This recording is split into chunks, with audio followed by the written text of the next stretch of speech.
Hey there, KP Games here, and it's no secret that I've always sucked at art, specifically the drawing kind. So I thought, back in October, it would be a fun idea to try drawing for 7 days to see if I can improve my artistic skills, as I'm sure this would really help me make games have a more unique look and feel later on. So, let's get into it. The first question is, what am I going to use for this video? I could use a pen and paper, but that's impossible for me to record, so I'm going to have to use digital. A little while ago, I actually bought a drawing tablet, because I've had this video idea for a decent amount of time. And as for software, I'm going to use Krita instead of GIMP, just to shake things up a little bit. So this is what Krita looks like. We got our tools on the left, like our brushes and eraser. Then on the right, we have our brushes at the bottom, layers in the middle, and colours at the top. Of course, the colour wheel section of Krita isn't so useful to me because, well, I don't know if I've ever mentioned this, but I'm colourblind. The first thing I started doing was some research. I read and watched many beginner videos into how to draw, and there was two fundamental things that I found very helpful throughout the 7 days: confidence and construction. Let's start with confidence. Now when I say confidence, I don't mean the kind that will get me outside talking to random strangers on the street. Like, look at me, I'm really overflowing with confident energy. What I mean is being confident with your pen strokes. When you draw a line slowly and without knowing what you are really doing, they tend to come out rather messy. So instead, I ended up drawing my lines faster and with confidence. You may under or overshoot the line, but that's okay, because that's what the eraser and Ctrl Z is for. But that brings me to the first thing I did, which was exercising my pen control. To achieve this, I would do a simple exercise each day for about 10 minutes, where I'd draw some dots on the screen, and then you would try and draw a line connecting each dot to each other, with the idea that you'll hopefully get better over time at getting the line correct.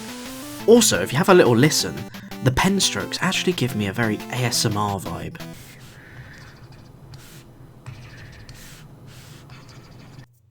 Hello, and welcome to my KSMR. Freeze!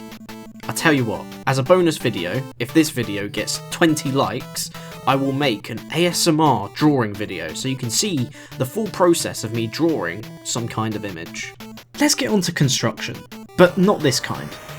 Construction in art is the process of breaking down an object, person or animal into its primitive shapes, and typically we are looking for squares, circles and triangles. We can then use this information to create a sketch of the image to help us create our final image. Take my microphone for example. The microphone-y bit is just a rectangle with half a circle on top, and the stand is just a long rectangle with a circle at the bottom. I can draw all these shapes together to create a guide, and then with help from the guide, I can then draw my final image with all its little details. And that was basically all I needed to use throughout my time drawing, but I did learn one more thing before diving into pure practice, and that was drawing faces. Again, with faces it's all about drawing guidelines as to where the eyes, nose, eyebrows and chin goes, and all this comes from a simple circle. When you then have drawn your guidelines, it makes it really easy to draw the facial features on. I also took this as an opportunity to learn about perspective when it comes to face drawing as well. I didn't get into full perspective, by that I mean I didn't look at 3D objects in perspective, but you know, I could do that at a later time. I continued to draw some faces, and here's one that I drew that I named Marge for some reason. Say hello, Marge. Hello. After drawing some faces, I then just focused on actually drawing full characters. My main goal was to be able to draw cool cartoony characters, so this was my focal point for the rest of the week. I decided to start with a simple character I already knew. Anyone who knows me is probably aware I love The Binding of Isaac. Oh my god, I hate this game. So I wanted to have a go at drawing the main character, Isaac. This is where I started to use a new program called PureRef, which is a nice little program that allows you to create a board of reference images. I'll come back to references in a moment. Using the reference, I drew a very ugly sketch of Isaac using squares and circles, and then was able to draw a slightly less ugly version of Isaac on top. I think it turned out okay. Now to draw my own characters. To start with, I created a character by just putting some shapes together. I didn't really like him that much, but I did call him Dorito Head, due to his triangular head. Before I tried drawing more characters, I learned a little bit about character proportions. I heard somewhere a good size for cartoony characters is 4 heads tall. What I mean by this is once you draw the head, you draw 3 more heads underneath, and that's the size of your character. So, now armed with this knowledge, I created my first character, Doug. Unfortunately I can't find the drawing recording, but I think he looks pretty decent, although unfortunately his leg has seen better days. As I did this around Halloween time, I also wanted to try and draw some spooky characters. I had a fun idea to draw a pumpkin reaper guy, and if I gave him a long enough cloak, I was hoping this would allow me to avoid drawing hands and feet. Overall, I think he looks kind of cute, I guess, but his head looked a bit more like a basketball than a pumpkin. But I still named him Jack. I wanted to be able to pose my characters better, so I finally looked into poses. This is where I used references a bit more. What I would do is find a picture with someone in a similar pose as for what I'm going for, and then I would draw the skeleton of the pose to sketch over. With the pose I had, I wanted to create a little vampire dude, who looks like he has just dropped his phone and smashed it. I also got very ambitious and decided to shade him in, and give him a very dapper look. I was actually very happy with the way he turned out. I decided to name him Drac. So after Drac came my final day, and I was determined to create something I was really proud of.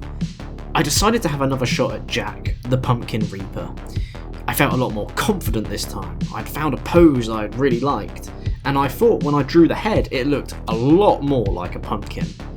And I even wanted to take a shot at colouring him in. I know, I'm colourblind, but the colour of a pumpkin is just one Google search away. With the drawing finalised, I got to work on colouring him in. Luckily, I already knew a bit about adding highlights and shadows from making games, so I applied what I knew there to here. There was one small roadblock, however, preventing me from finishing the colouring, and if for some reason you don't like gross sounds, then please use the skip gross bit button in the description to get past it. Okay, here we go. Oh my god. Yeah, that was the sound of my cat throwing up, so that needed addressing. After my cat had finished colouring in my bed, I finished colouring in Jack too. It was mainly cleaning him up and finishing touches, but I think he turned out really good. I'm very proud of my son, Jack too. Before the outro starts, just wanted to say, if any of you watching this are pro art people, please feel free to add your own tips and tricks and or feedback of what I drew and how I explained it. I'd love to hear a bit of discussion. And there we go! I managed to create something that does not look terrible. During the 7 days, I was actually really impressed by how learning a few basics like confident strokes and construction, it had a huge impact on my art. And even though, nothing I've created is the world's greatest art as of yet, I feel really happy with how some of it turned out. So I'm willing to keep this hobby going and practicing some more, so let me know if you guys would be interested in a follow-up video. And I also just want to say a big thank you for the support on my last major video, the one where I made the mobile game in Godot. It's actually done really well, almost got 100 views, come on, just give me those extra views to get it to 100, come on. But it's been really good to hear people play the game that I made and give me some feedback. I've really been loving it, so let's keep it up. So that's all I've got for today, so I'll see you guys next time.